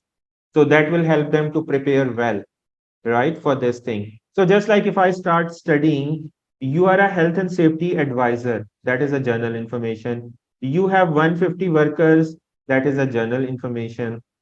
Uh, you have been given a responsibility of behavioral safety audit program. So it's a positive indicator in the company that they have got BSA program, right? So they have got multiple health and safety targets this year. It is also a positive culture, right? So they have done it with the consultation of workers. So consultation is also a positive culture. So in that way, we will start highlighting that information in the scenario after studying.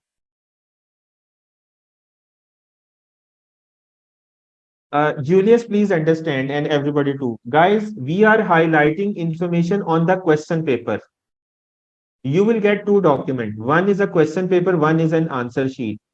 You will get two documents, but you will submit only the answer sheet. Question paper, you don't need to submit, right? So don't worry about this highlighting thing. You are highlighting the information in the question paper only, and that question paper will remain with you. You will not share it back to NEBOSH. That is not required. Okay. And understand this thing that highlighting information is my philosophy. This is not a NEBOSH requirement that you have to highlight in the question paper. No, this is not required. This is my philosophy that we highlight the information and use the highlighted information in writing the answer. So I got a scenario like that one.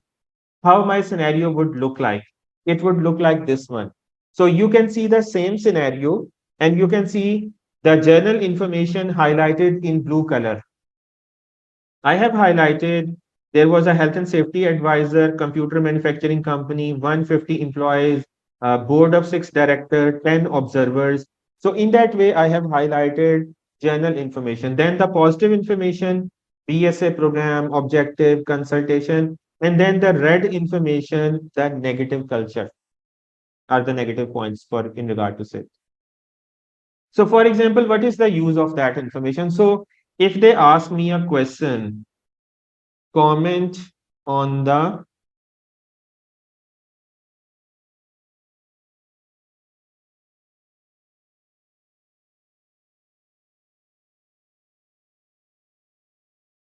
so if I get a question like that one, comment on the top management commitment in the scenario. So I will use all the green information. So I will see, okay, which one is management commitment and they are fulfilling it. So I will say, okay, they have objectives in the company. They have a BSA program in the company. They have, uh, you know, trained people in the company, right? So in this way, I'll simply use that information and I will write my answer quickly. That is the philosophy that I have developed. And that is, I think, the best strategy that is there for success in that regard, right? One thing more, if you get an opposite question, so I will say, comment on the,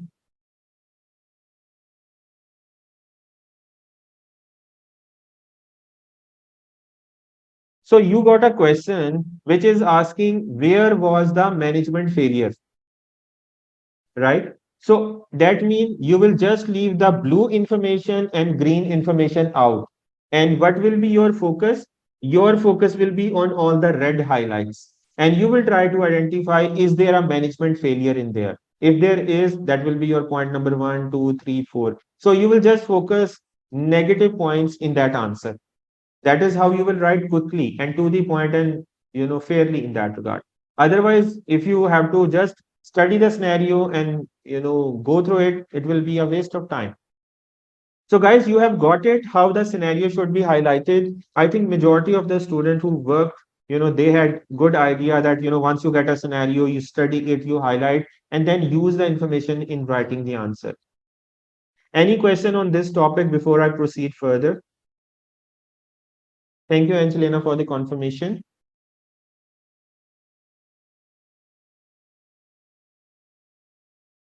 All right. So guys, as far as the questions that you will get, there are two type of questions. Question number one, based on scenario only, right? So that means you cannot write from outside. Whatever is written in the question paper, within that boundary, you have to write your answer. If you write from outside, 0 marks. That is clear cut. Based on scenario mean you need to scan the scenario, identify the information and write your answer. I will show you an example on that one. Type number two is where applicable, use relevant information from the scenario. That means majority of the information will be from the scenario. Only some points can be from outside. So if I write here, I'm going to write two words, all, and for that one, I will write maximum. What does that mean? So all the answers of this type of question based on scenario will be from scenario, all information from scenario, and maximum information from scenario. That is what these two type of question means. Okay.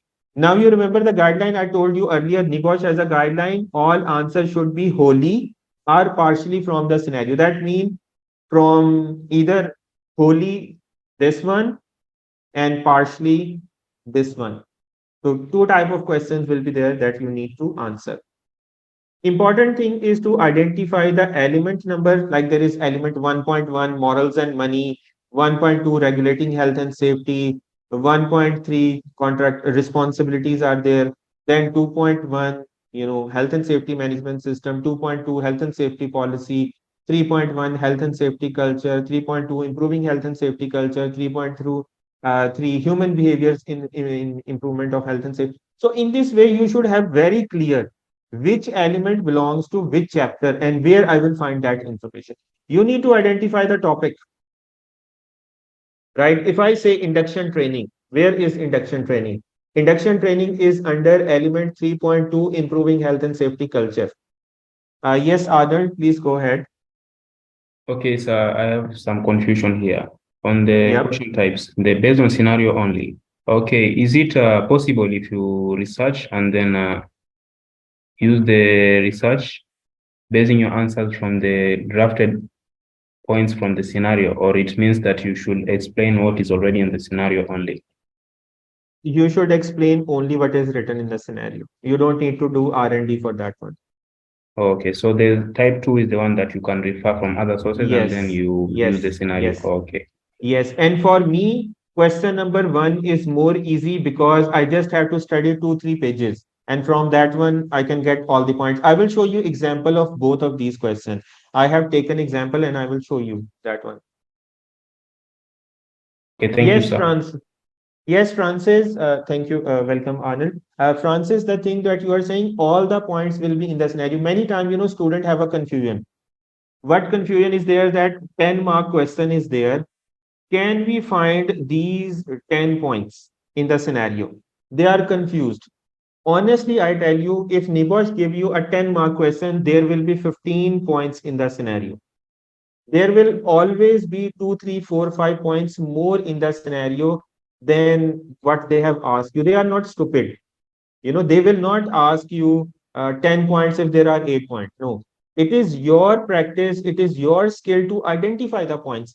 That is why I focus on highlight information, right? And guys, one thing, do not start writing if you don't understand the question. Only attempt the question for which you have good understanding.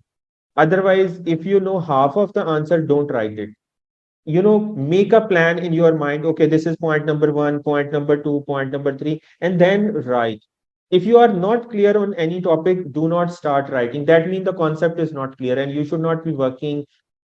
In that regard, the best way is to go to the book, study the scenario, study the thing, what is the concept, and then, come back to the scenario and start writing.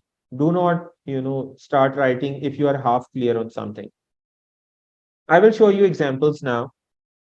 So guys, this is an recent exam, March exam question. Task number one, emergency response.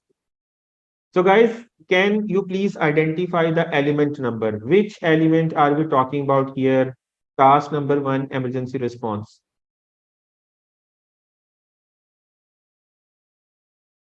Can you please identify the element?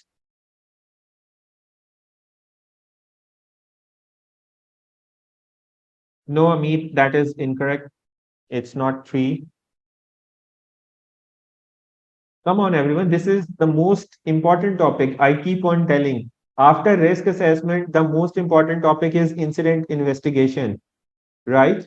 And under incident investigation, emergency response. So which element is that one? Four is the overall element, specific element. 4.2. Thank you, Elias, for that. 4.2 is incident investigation. Under incident investigation, you should find emergency response in that one. So, guys, this is the benefit of study. This is the benefit of practice. When you practice, you have studied the book, you know where which topic is. Otherwise, there will be two topics that might be similar and you might write the wrong answer in that one. So they are saying based on the scenario, comment on how you as a health and safety advisor effectively manage the scenario in that regard.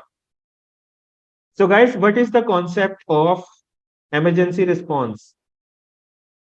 What we do whenever there is an accident, right? So we will try to rescue the person. We will try to provide the first aid. We will try to call the emergency services.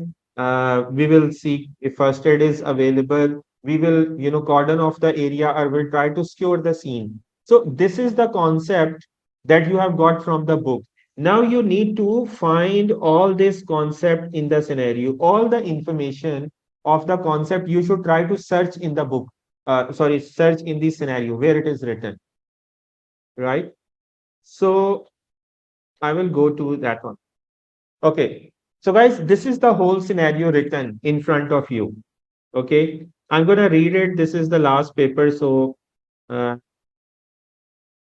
it is 4 p.m. on the third day of the audit. Sorry, it's January examination, not the current one. This is January 2023. From the desk in the break room, you hear screaming coming from the entrance hall. You go to the entrance hall and see a small group of people. Some of them are simply staring, blah, blah, all that information is there. So, first thing is you take charge of the situation. Point number one. Then you ask the bystander to stand back and give some room. That means you are trying to cordon off the area. You seek the assistant of cinema manager, right? That is point number three. Then you ask for the first aid. You ask the workers to bring in the first aid. So in this way, when you will study the scenario, you will identify all the information. And this was how many mark question? 10 marks, I guess. 8 mark question. Okay. Now, if I show you the actual one, this is how I have highlighted the information for the correct answers. Okay. Point number one was there that he took charge of the situation and asked the bystanders to clear. Then he seek assistance of the cinema manager. He asked to bring the first aid. He examined the young worker. He called the emergency services. He made him comfortable. He reassured him in that regard. You asked to clear the entrance hall. You close the cinema. You ask the member of public to leave the building. You try to telephone the cinema manager. Then you ask people to go home. Okay. How many mark was the question? 8 marks. How many marks we have identified? 13 marks, right? So the point is not that the marks, points will not be there. We need to get the skill. We need to acquire the skill to identify these points in the scenario. So for me, based on scenario is a very easy question. I'll just read these 4 paragraphs and I will get 8 out of 8. I don't have to study the book. If you have the concept, you don't need to study the book. If you don't, then you need to study the book to understand what points are there in emergency response. And then you can highlight that information and you can write these points in simple detail, like close the cinema. So you can say the health and safety advisor advise the cinema employees to close the cinema, following the accident. 1 point I will get. You call the emergency services because the injury of the person was more severe and could not be catered with the first aid. 1 point. So in this way, I'll just use that information to write my answers. Right? So guys, this is how you will solve based on scenario only. Now the next type is the where they have written you should support your answer where applicable using relevant information from the scenario. Right? So the question is contractor obligation, and we are using clause number 10 of R164 in that regard. 10 points we need to identify. Now, in this, what we need to do is maximum information should be there from the scenario. So we should try our best to write maximum information. Maybe there are 1, 2, 3 points which are not there in the scenario. We can write them from the book as well or from outside sources. But maximum information we should try to write from the scenario. This is one thing that normally will give you less marks because students are thinking that I will write everything out of scenario. And in the marking scheme, in the standard answer, they will have maybe 8 points from the scenario and 2 points from the outside. So what will happen? You will think I have written 10 points, but you will get 2 marks because all the other 8 points you fail to identify from the scenario in that regard. So this thing is important for us to understand. I will show you one example. Sorry. Yeah, I have not included example for that one. Then writing your answers point by point, no paragraphs. You should make headings. I will show you example of that one, how to make headings in that one. Please do not repeat information. When you say lack of induction training, lack of training, both of them are same, right? It's just training not being conducted. So you can say emergency training was not there, first aid training was not there, work at all of these points is just one. Training is not there. You cannot repeat 3 times that these are different points. So same information should not be repeated. And do not write extra. Just like, when they ask you that you just have to write the phrases, plan, do, check, act. So you don't have to explain everything. The answer is simply 1 mark. Why you are wasting your time to write extra text? Please don't do that. Write extra points where necessary. If you have a simple answer, like this type of question where they ask, what is the stage in the PDCA cycle? Simply write the stage. You don't need to explain anything in that regard. Then, as far as the writing answer is concerned, option number one is that individual and job factor. For example, this is a question. So, this student, I think I showed you the answer in the class as well. This student, Tulasi, his answer is there. He got 58 marks yesterday. He got his result and he passed in both IG1 and IG2. He was a good student in my class. So that is a best technique to write. Make a heading, poor risk perception, and explain it. In the scenario, the young worker and the team leader had poor risk perception, which caused the accident and injury to the worker. 1 point. Simple, right? You don't have to write very lengthy sentences, very lengthy. For example, age. In the scenario, the young worker is assigned for the task. Young workers are usually physically and mentally not mature to do the assignments. So 1 point in that regard. Perfect. He made a heading, age, physical and mental maturity, and he explained that is one of the ways of writing the points. Now, many times student might say, okay, I don't understand how to make the headings. And many times, honestly, they make incorrect headings. So if you don't have clarity for the headings, don't make it. The second option is to write simply sentences like that one. So you can write sentences like, as per scenario, the manager at cinema does not see health and safety as their responsibility and consider it as a burden and bureaucracy. So you have written 1 point, and what was the main element? You made it bold. That health and safety management does not see health and safety as their responsibility. Here, the worker were not provided with adequate resources to carry out the task. The ladder was defective and it was not repair replaced. 1 point in that regard. That is a correct point. So the student highlighted not provided with adequate resources. That is correct. So if you cannot make headings, you can simply write sentences and whatever is important, simply bold it or make it underline. These are the two techniques that I would recommend everyone to follow. Don't write in paragraphs, don't write in any other way. This is the best way that will give you full marks in the examination. I can guarantee that one. If your concept is right and you write like that one, you will get full marks in there. When you make headings like this one, poor risk perception, poor hazard, it is very easier for examiner to identify it is a correct or incorrect because the marking scheme has these hazards, these headings. So it is very easy for the examiner to compare this thing with their mark scheme and they will quickly mark your paper and give you marks in that regard. Otherwise, if you write in paragraph, they might overlook something or they might not clearly understand 1 point which you might have, clubbed together. So why take the risk? It is better to write separate points. And another important thing is that when you are writing the answer, you are making points like 1, 2, 3, 4, 5, 6. So if it is an 8-mark question, I know I have to write minimum 8 points. That is minimum. Maximum you should write maybe 10, 11 points in that regard. You can write more. There should not be any problem in that one. Right? So guys, this was the answering. Then we have word count. Many students say, word count is there, 3000. What is my advice? Forget about the word count.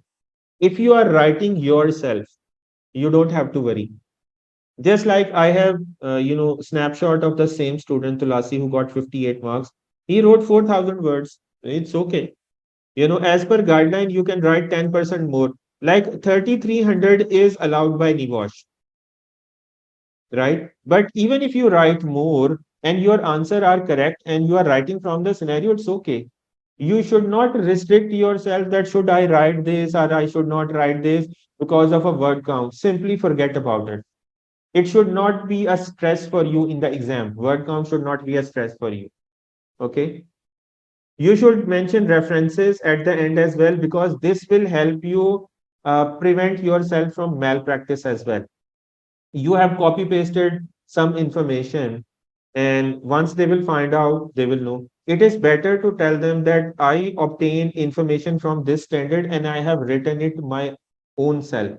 I did not copy paste it. So it is better to give references that show that you have done some R&D, you have done some research, and you were able to identify points yourself. Okay, that is the benefit of having references at the end in that regard. Then, guys, these are the points that I wanted to share with you. Today we had webinar on IG1. In a similar way, I had webinar on IG2 as well, and that webinar is also available on the YouTube. So I would request you guys, those who are working or who will work on IG2, please go there and watch that webinar as well. It's a 2-hour webinar, but believe me, it can help you prevent your failure because everyone in need to understand. So let me just copy it and share the link of that one. Let me just share it on the Zoom chat. This is IG2 webinar. So you can watch it in your spare time because please understand IG2, why IG2 is a challenge. Okay. IG2, you need to get 100 out of 100. If you score 0 to 99, you will, that is a refer, that is a fail in that regard. I can give you one example. Yesterday the results was announced. One of my students, all of his things were perfect. Unfortunately, one thing he made a mistake, and I'll tell you what is the mistake he made. You can see his report. All of the IG2 report is met. Just one thing is not met, and that one thing is he did not mention the correct hazard description. That is just one line he did not mention correctly. So he should have mentioned, he actually mentioned work equipment and mentioned he did not mention the specific hazard. Like there can be entanglement, drawing in. That is one mistake in a 30-page report, and that costed him failure. And not only that one, obviously he has to pay money again, and he will have to wait till May because April registration is closed. So he will submit report in May, and then another 10 weeks he will have to wait for the results in that one. So these things happen. That is why I keep on advising everyone that, please follow the guideline, please follow the instruction, and that will help you reach your destination very easily and with, success in that regard. So guys, that is it from my side. Any questions, any comments, feedbacks? We can have open discussion now from everyone. Yes, I have a question. Yes, please go ahead, Stephen. In case you fail IG2, Yeah. does it mean you repeat the whole IG1 and IG2 or IG2 alone? No, only IG2, and you can use the same report. You just have to correct it and resubmit it. You don't have to create a new report. Just like I showed you this example, it is just one line he has to correct, but he has to pay 800 again, and he has to wait another 3 months for that one. So these are the mistakes that we want to avoid from our students because believe me, I am the most happiest one. Even all at our DISS, we are the happiest one when our students succeed, and if they succeed in the first attempt, nothing like that one. I want to ask this Ebenezer for the IG2. Yep. Can I change like the hazards or like the one I was having refer, or can I assume change it with a different report, or I should just do the corrections? Okay, so DM, the answer to your question is this one, that I normally advise student to first select the hazard before writing the report. So you should select the hazard which you have good command of. That is point number one. Second point is, for example, you attempted those hazards and these are not accepted. If you are confident, you can correct them. If you are not confident, better to change them. Right? So you have both the option. You can correct the existing ones. If you are not comfortable that, okay, I don't think so, I can explain it much better, then write a new hazard in that one. There should not be a problem. Okay, but my own was based on the justification area. So okay, yeah, that is a problem, that if your part 2 goes into part 3, then you have to be careful that you cannot change that action item or that hazard which is there. Otherwise, you will have to change the whole report. Part 3 need to be changed again. So I don't recommend you in that case if that is in part 3. Okay. Okay, sir. Thank you. You're welcome, dear. Anybody else who might have any other questions? Hi, sir. Yes, sir. This recording is available on LMS or what? No, no, it will not be in the LMS. It will be on DSS YouTube channel. You have to go there and watch it. Yeah. Just to add about that, so after this webinar, then you will be receiving an email from us containing the link to our YouTube channel. So don't worry. Yeah, that will be there. Yeah, that will be Okay, sir. wonderful. I want to ask another question. Yes, dear. Please, based on the IG2, after you get a refer, they will submit you the reports. I want to ask about the IG1 also. Why is that for the IG1 they are not giving any report of that for you to know your mistakes? So, dear, the problem with that one is IG2 has a specific format. You know, IG2 has part 1, part 2, part 3. It is very easy to compare the standard with that one. On the other hand, when you talk about IG1, there are always different set of questions. So honestly, that is not practically possible to share the feedback with the student have to understand where the gap is, right? Normally I will tell you, like, if you watch the revision session recording, you would know that, okay, if that was the question, this should have been the answer, right? So in my revision sessions, all the questions and their answers are there, and normally 99% or 100% paper is there from those questions, because our syllabus is the same. We are studying the same syllabus, so there should not be any problem. If you want, I can share with you the link to the last revision that is there. You Okay. guys can use it, I think. Just one moment, please. Let me just share it on the.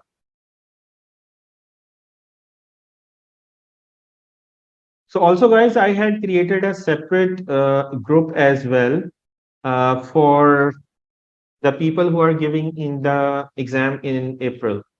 So anybody who would be there, it would be good that, I'm sending, past papers and everything, just to help the student prepare well for the exam. So if anybody can join that group as well. Let me just share the link of that one with everyone as well, so that, if somebody wants to join the group, you can please do that. I had sent email to everyone, but sometimes the email is not looked up, or maybe someone might have missed up as well. So this is the link to April exam group.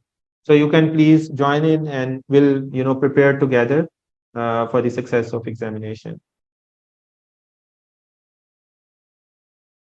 All right, Can guys. you can you share the link in WhatsApp? Because I'm using the laptop and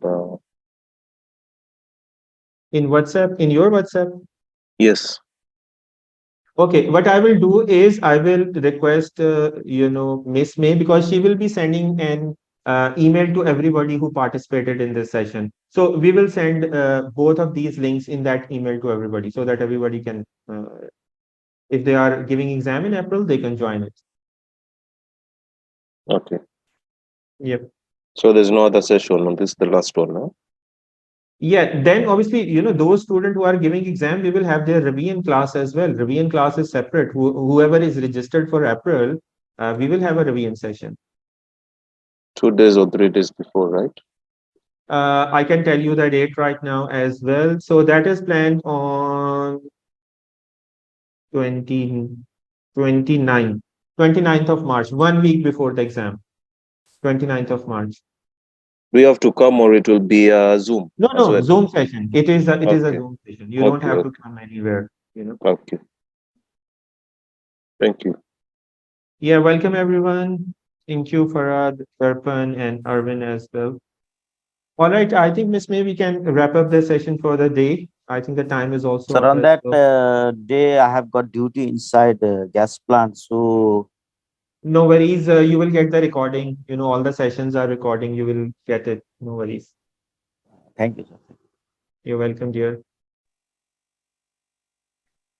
Okay. Do Yep. we have any more questions? Anything else to add up?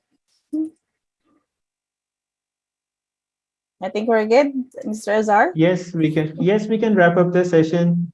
Thank you very much for joining in. I do appreciate that on Friday, which is your off day, and obviously there is Ramzan as well. You have joined. So I hope you all had good learning experience, and I will be more happier when I will receive the message of your success that you have, succeeded in your IG1 exam in that regard. Thank So you thank very you very much. much, everyone. Thank you, Thank everyone. you. Thank you.